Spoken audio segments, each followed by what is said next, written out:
académica, doctor. Agradezco muchísimo a los organizadores que me brinden esta oportunidad de reflexionar juntos con personalidades con trayectoria y autoridad, precisamente para enriquecer esta reflexión.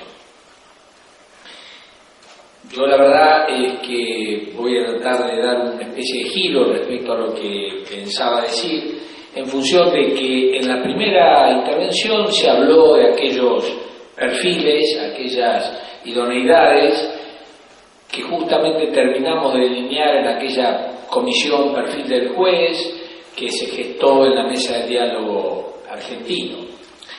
Y el doctor, precisamente Lynch, de algún modo planteó una serie de interrogantes y eso me sirve de pie, ¿no? Voy a tratar de un poco más bien centrarme en esta tesis, Creo que efectivamente los juristas padecemos una especie de esquizofrenia porque nuestra facultad de derecho y por ende la formación de nuestros juristas responde al Estado de Derecho legal. Sin embargo, los tribunales y los abogados ejercen en un marco, en una matriz, con un paradigma que corresponde al Estado de Derecho constitucional. Y efectivamente acá hay una profunda escisión, un desencuentro gravísimo, y por ende hay esta especie de, muchas de las preguntas que estaba planteando el doctor Lynch, uno quizás tiene la tendencia de responderla en función del Estado de Derecho legal, pero sin embargo, desde la propia experiencia judicial o abogadil, seguramente se inclina por la otra alternativa que corresponde al Estado de Derecho constitucional. Entonces, yo voy a tratar un poco de ir indicando esta especie de dicotomía. En realidad tengo algún trabajo ahí de 26 distinciones y yo voy a mencionar 11 distinciones entre el Estado de Derecho legal y el Estado de Derecho constitucional para hacer pie en esta especie de esquizofrenia que no nos permite reencontrar, por ejemplo, precisamente el perfil del juez. ¿Por qué? Porque autores como Ferrajoli, entre otros, ha utilizado esa especie de tipología. Occidente ha pasado por el Estado de Derecho premoderno, el Estado de Derecho legal y el Estado de Derecho constitucional. Pero cada uno de estos estados de derecho, de estos paradigmas, exige un determinado concepto, visión del derecho, una determinada visión del Estado, no hay que olvidarse. Y en tercer lugar, un jurista, un perfil de jurista que es funcional al Estado de Derecho legal, pero ese jurista es distinto al que requiere el Estado de Derecho constitucional. Entonces, cuando uno prepara un jurista para ser jurista en el Estado de Derecho legal y lo lanza al Estado de Derecho constitucional, lo más probable es que aparezcan muchos cortocircuitos. Y nuestra Facultad de Derecho enseña inercialmente, como viene enseñando desde hace 150 años, Estado de Derecho legal. El Estado de Derecho legal, todos lo sabemos, lo inventó Francia, lo inventó la Revolución Francesa y duró hasta Nuremberg. Ahí empieza la crisis, con Nuremberg.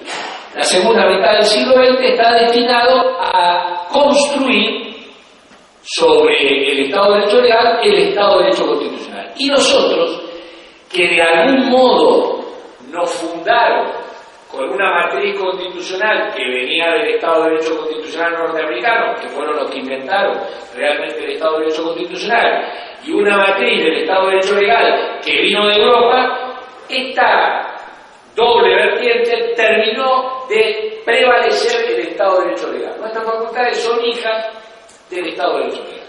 Nos enseñan para ser abogados y jueces del Estado de Derecho legal, y yo voy a tratar un poco de ir indicando en esas 11 características efectivamente para qué nos enseñan. Y lo digo en mi doble, precisamente, pertenencia de 23 años de juez y más de académico.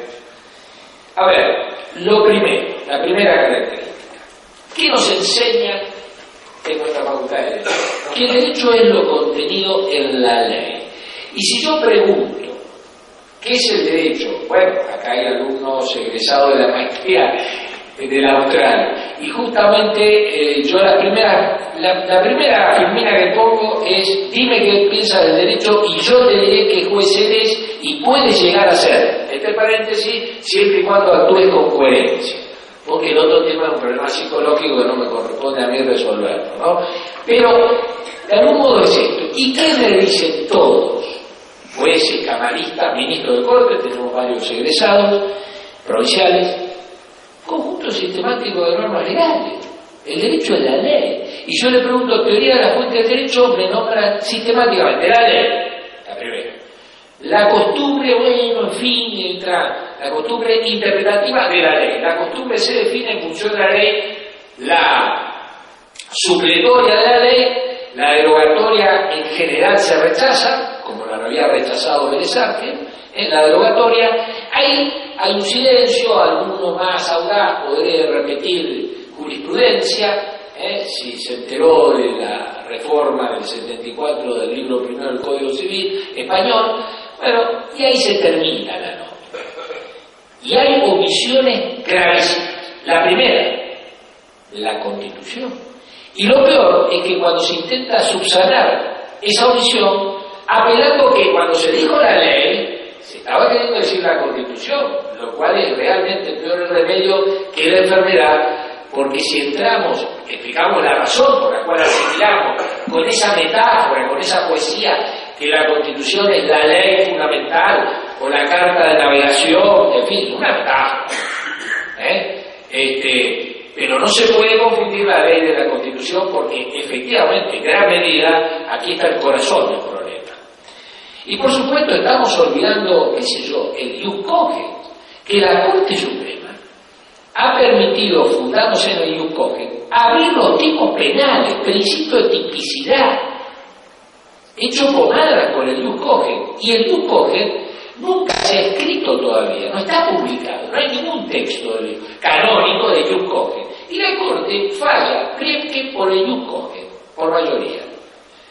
Y seguimos suponiendo lo de la ley. Ni hablar cuando entramos al plano internacional, que eso vamos a hablar también, ¿no?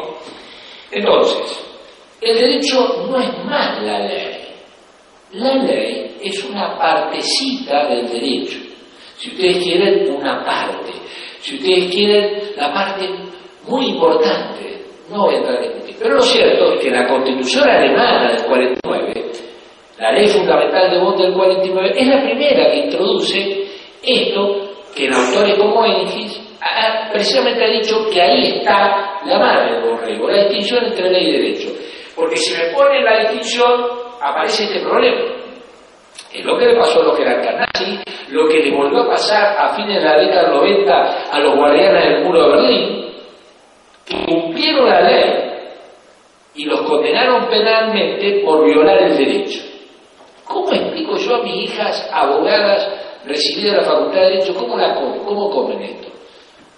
Lo atribuye a que yo me dedico a la filosofía del derecho porque no soy jurista, pero no es inteligible, porque ahí hay una cultura, ninguna se ha dedicado a los temas de mi interés, y obviamente no lo entienden, mis hermanos tampoco, mi padre un poco, por supuesto, siempre me hacía broma con este tema. Bueno, entonces, ahí está la primera dificultad. Una cosa es el derecho y una cosa es la ley.